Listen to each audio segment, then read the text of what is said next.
Doon po sa mga miyembro ng GSIS, yung nag-work sa pamahalaan, paano po pag, kunwari after 5 years or several years lang, lumipat sila sa private sector, what happens to their membership? Dapat lang po nang i-report sa amin. For example, ang isang member lumipat sa private sector, ibibigay lang po sa amin, dapat ni-report ng ahensya para po mai-update namin ang kanilang service record at maitama at hindi na po kami maniningil ng premium sa kanilang ahensya, ano po. So para naman maitama natin ang ating mga records. Opo.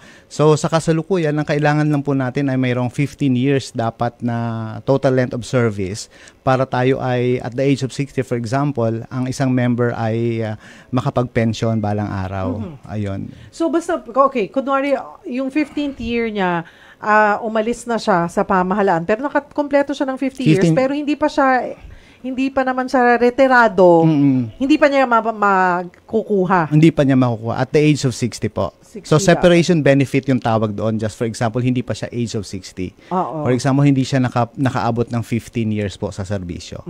Okay.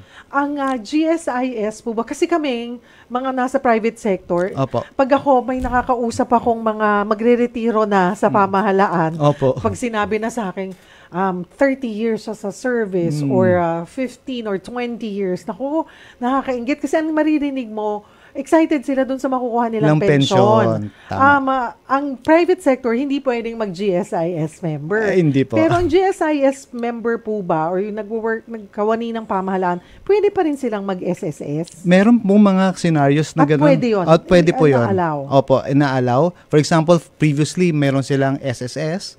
At tapos... kung sabay?